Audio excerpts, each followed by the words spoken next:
Alright, take 101. We are back again with a new video. On this video, I'm going to be showing you guys how to make a falling ball animation using the 4IM3-SCRIPT programming language. Let's get this started. This is going to be the optimized version, which is the more smoother and also the recommended way to actually move or animate any kind of source.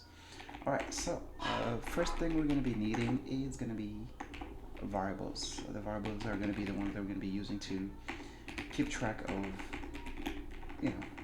stuff that are important to this thing to actually work in the correct way. Like floor is going to be a variable that we're going to be using to check if the ball is on the floor, and also the other one we're going to be needing is center. So center is going to be the center of the screen, which is going to be screen height minus the ball, the source height in this case, which is going to be the ball divided by 2.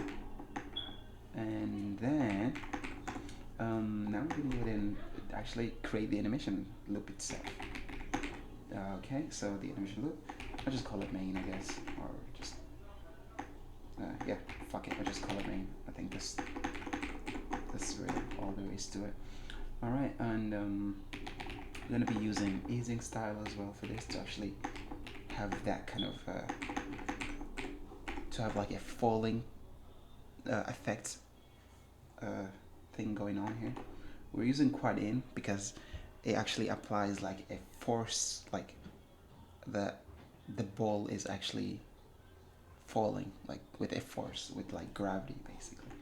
We're going to be using the move command. I'm going to say move Y to the floor, because in this case the ball is actually falling, so we're saying move Y to the floor. Okay, and we're going to be using 600 milliseconds for duration. That's like how long it should be falling for.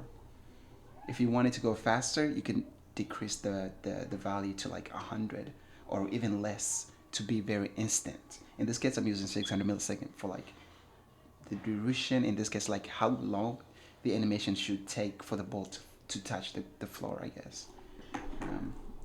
And then once it's on the floor, we're gonna go ahead and tell it to I guess really move back to the top, because it has hit the ground.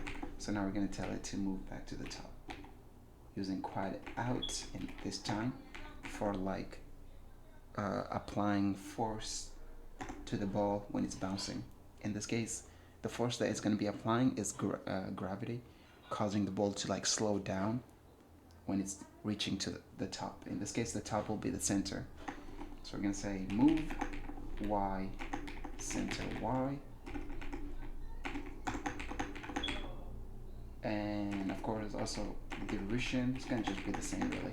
And then once it's done with that, we could tell it to wait, but because we want the ball to actually look like it's bouncing instead of waiting, we're just gonna say, all right, once you're done with that, go back to the main loop, and we're done.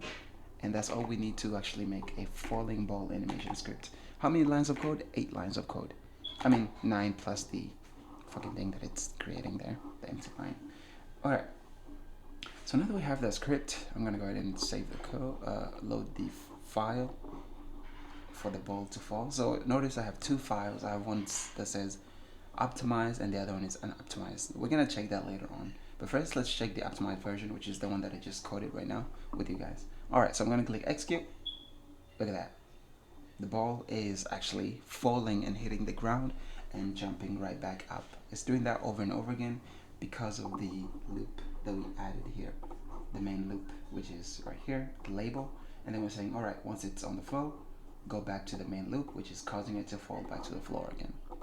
And this is an optimized version because of how smooth and fast this code was written, and also just look how smooth this ball is actually falling and hitting the ground. All right, now I'm going to show you guys the unoptimized version. So the unoptimized version, notice we have optimized here. I'm just going to go ahead and switch that to the other file, unoptimized, and then execute.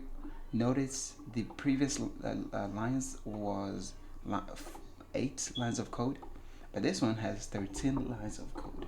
Why? I'll show you guys that. But here we go. This is the unoptimized version. Look at this. What is this? It's like falling at like, I don't know, 25 frames per second instead of, you know, smoother rate. um, so yeah, that's why this is an optimized version, and I'll show you guys the code of that, how this was written, and why it's recommended to use this, to use the move command instead of using the other uh, commands that the API actually provides. I mean, the program actually provides you with. So here we go. We're gonna load the unoptimized file, and notice we have a lot of lines of code here, 13 to be exact, and it's basically almost the same, but it's just the APIs that it's accessing and what it's doing. Notice it's calling wait for like to have that kind of effect that it's, you know, smooth. It's using wait for that. You don't have to use wait. If you wanted this to be smoother, you could just remove the wait, but doing that could also probably cause the CPU to be, you know, running on high uh, executions. So it's better to have the wait here just to let the CPU breathe for a little bit, and also let other programs access the resource that they need. Like in this case, if you're running this in OBS, you probably should have some kind of wait or cool down time. So, you know, it's actually the OBS framework is able to keep up, you know, with what's happening in the background. But yeah, this is basically the same code. It's doing the same thing. It's making the ball fall down. You can notice it's falling and bouncing. It's doing the same thing, but it's just the unoptimized version is actually unoptimized.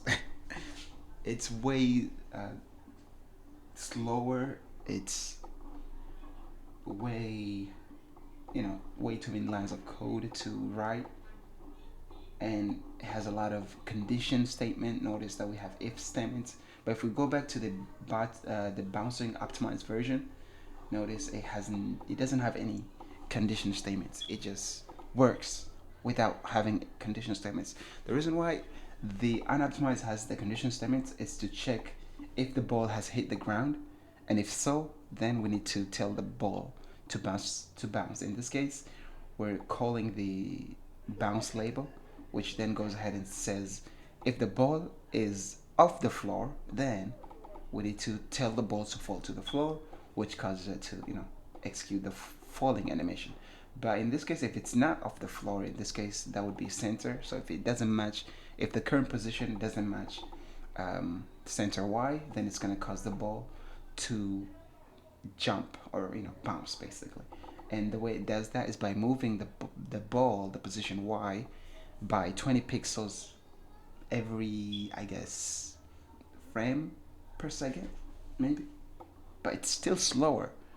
And if you want it to go maybe a bit smoother, you could change it. You could change the value to, let's say, I don't know, 100. Let's see how this works. Here we go. It's gonna be faster, but at what expense, right? Look at that. It's faster, but it's not smooth. It's still not smooth, and the ball is moving a bit faster. It's falling a bit faster. But notice how you know, glitchy and somewhat it's not smooth. Basically, you could see like the flickering and also like the stuttering as well with the ball moving at this frame per second. In this case, it's moving the ball 100 pixels per frame, I guess. So yeah, you could work with this, I guess, but really the means is up to the programmer and how they write their code. I prefer the optimize. Look at this, it's beautiful. You can put this on like in a shirt basically, and people say this looks beautiful. But if you put this in a shirt, it'll be like, what the fuck is this shit? What is this nonsense? But yeah, I thought I should show you guys this quick tutorial on how to create smooth animations with the 4S programming language. Thanks for watching. If you guys want to learn more about the programming language that I'm using, I'll put the link down below for the GitHub. It's basically just very simple. It's a plugin script that you can use for OBS, and it allows you to do some coding with it.